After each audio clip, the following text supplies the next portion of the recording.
Frank Bonada here for Sportskeeda MMA, and joining me today is UFC Featherweight Darrick Minner, who is currently preparing to face Ryan Hall at UFC 269. How's it going, man? It's going good, man. How are you? Yeah, I'm well, thank you. Um, a bit less than a month till your fight. How's camp going so far? Yeah, how's preparation going? Oh, it's going great, man. I'm down here in Kansas City. I've been down here for the last this will be week 6. Yeah, and that's just Monday through Saturday, Friday or Saturday, depending on the week. And I'm down here a couple days during the week when I'm not in camp. But yeah, I've been here full time for about the last 7 weeks, and yeah, everything's coming together, man. Awesome. Before we get into your actual fight, I believe this year at least, maybe even further back from that, you've done some cornering work with is it younger brother Brady? I have uh I have I have two younger brothers. Hmm, Brady is he's a professional. I think he's 4-2, five yeah, and two, something like that. 4-2. Yeah, he's a lot been busy, man.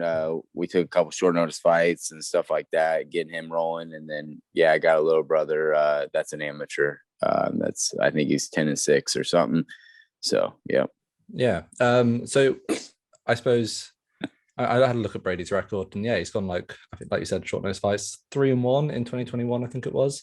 Yep. What's it been like? Being in the corner of a family. I mean, I dare say you've done it before, but yeah, what's it like cornering an actual family member? Is there a closer connection for you? I mean, I presume there is. Yeah. I mean, of course, I get nervous for way more nervous for the guys that I'm cornering or coaching. Like before we're going out, I'm more antsy than when I'm actually fighting, and Mm. it is to the extreme in measure when I'm with my brothers, cornering them. It's just one of those things, man. Like you're the older brother. I mean, that's you're there. Growing up is all about you could pick on him, but nobody else could type thing. And, it's the same way it carries over. I can beat him up, but I don't want anybody else to. So, yeah, it's definitely nerve wracking, but I've been able to calm my emotions, with that. It's just like a fight. It's just preparing for a fight, but you're just in the corner. So you have to handle those emotions just like you would your own. Do you see a potential future in taking it further than just your brothers, like actually properly coaching, maybe post career in the UFC? Yeah, man. When I'm in camp, obviously, who I started with is Ryan Jensen. He kind of takes that role when I'm away on during camp. But yeah, man, for sure. If as long as they're still rolling, we're trying to get them the highest level, and I've retired or whatever. Yeah, of course. I mean, I'll definitely step into that role even deeper than what I am. But hopefully, we're gonna make arrangements for him to be joining me down here, with James Krause and the Mm, crew. So awesome. So your upcoming fight against Ryan Hall, probably one of the most unique fighters, I suppose, in preparation to prepare for. Um, is Hall. I presume you've seen his most recent fight with Ilya Taporia. What did you make of that fight?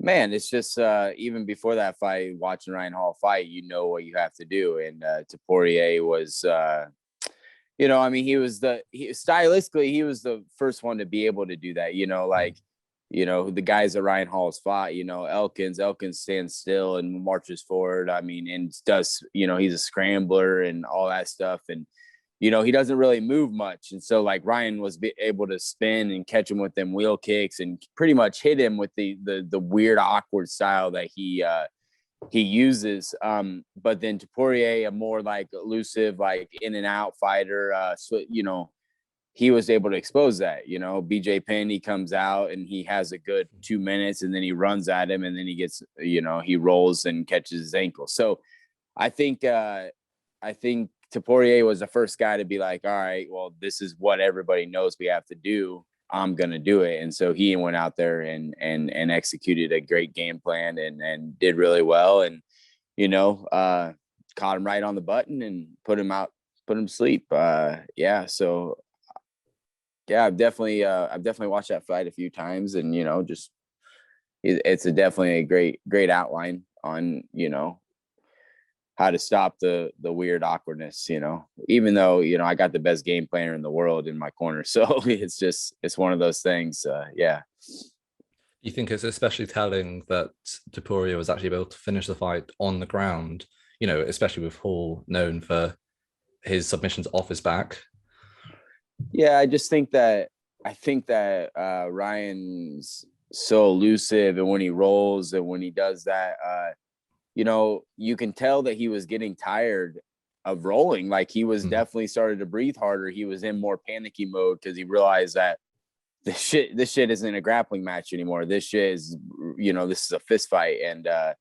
And then when he rolled, I mean, he rolls, his neck's all loose and all that stuff. It's easier to get knocked out when you're not prepared for the shots, and the shots are coming from weird angles because he's upside down rolling and stuff like that. So I think with his style, if you crack him when he's rolling and his neck's all flimsy, I mean, he's going to go to sleep, and that's just, yeah. I mean, it wasn't surprising after Hall started getting desperate to get it to the ground. He was the first 2 or 3, he came out like Ryan Hall and like was rolling, and he was just he was having fun with it. But it's not fun. It's not as much fun when you can't implement that right away, especially for him. So I mean, again, not to go into your game plan or anything, like you say, you've got James Krause working on what I'm sure is going to be a great game plan, but do you feel comfortable, or will you feel comfortable to enter those grappling exchanges with Hall? Yeah, I mean, I have confidence. I mean, obviously he's good at what he's good at, but when we're punching and we're elbowing and we're in there with ground and pound, I don't, as long as he don't get upside down and grab your ankle right away, I mean, he's gonna eat some shots, and that, if we end up there on the ground and I'm in his guard, I feel 100% comfortable. I think I can out scramble him. I think I just got to watch out for what he's good at, man. He's got great jiu-jitsu, but this isn't a jiu-jitsu fight. This is a fist fight, and this is a fight where I can put my elbows, I can drop my elbows, I can do everything in there. So yeah, it's definitely going to be well calculated jiu-jitsu. 100%. Have you done anything special or brought anyone new into camp to sort of like get you used to those the Imanari rolls and the 50-50 positions and all that? I roll twice a week with a brown belt and a black belt down here, Paul and Justin, and yeah, man, that's their style. So their style, I didn't need to bring anybody in. We didn't need to find anybody. These two guys are really good at inverting, and they're really good at leg locks and all them situations. So yeah, I've definitely been getting well used out of those guys and what they're really good at and what their game is centered around. So yeah. Okay. Is there any chance I could get an early prediction on how you see the fight playing out? Man, this fight is weird. I'm gonna go with that we end up finishing him, but I think it's gonna be late. I think it's gonna be in the third round where he realizes that game over. So yeah, and if not, I'm gonna walk out there with the decision. I late second round, early third round. I can see myself definitely finishing the fight. The good thing about me is not a lot of people have seen like, they saw a little bit with Charles Rosa, but they haven't really seen me, throw leather. So yeah, it's gonna be really real fun. Yeah, that's true. In the Rosa fight, I believe you're caught in the, is it a heel hook for a moment or an ankle lock or something like that, and you got out of that. yeah, and I was more or less talking. I mean, I dropped him twice, 3 times in that fight. So it's yeah, and I wasn't really worried. The difference between Rosa jumping on my leg, I wasn't worried about that position. There's a different type of style with Rosa and Hall. They're both jiu-jitsu guys, but I mean, Hall, I feel comfortable in that situation with Hall, but like he's a little better in that situation, I believe. So not to look past Hall at all, but are there any guys out there that you've sort of got your eye on? Because I imagine, well, Topuria went straight into the rankings after he beat Hall. So you imagine if you got a win over him, you'd be close at least. Any guys there on the fringes that you think might be the win to get you into the top 15? And I'm here.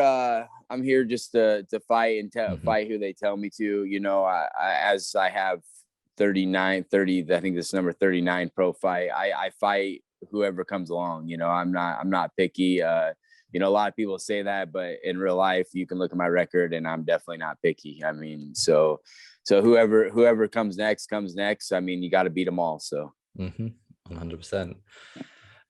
One potential new addition to the featherweight division could be Dan Hooker. I don't know if you saw, but he's over at the PI testing out potentially moving back to 145. Thoughts on that? He's a big freaking lightweight, man. I don't. We were just talking about that this morning, and I was like, I asked Grant Dawson, I was like, yeah, man, did you see that Hooker was talking about going for it? He's like, nah, I think that was old. I was like, nah. And he's like, bro, I should go to 35. He was talking about himself. He's like, I should go to 35 if that dude makes 45 again. But yeah, I mean, if he is, dude, that's a big ass dude, man. Yeah, that's crazy. Staying on the topic of featherweight, up at the very top, Max Holloway recently got the win over Yair Rodriguez. He's got a nice 2-fight winning streak now of Calvin Kattar as well. I guess, what do you think he will do next, and what do you think he should do next? I think they're gonna probably do the trilogy. I mean, it makes sense, man. Max won the first fight. You know, and the second was super. I mean, I thought he won the first fight. Wasn't the first fight? Yeah, I thought he won the first fight. The second was close. You might as well do the third. You know, I mean, it just depends on, you know, the thing with that is Max taking a risk of, like Volkanovski said, like not being the GOAT anymore, because you lose 3 times to one guy and he beats you 3 times in title fights. I mean, obviously he's the GOAT. You know, he's the greatest if you're going to claim that Max is the greatest. So there's some risk for Max Holloway in that fight too, I believe. But yeah, I mean, it's the only smart move.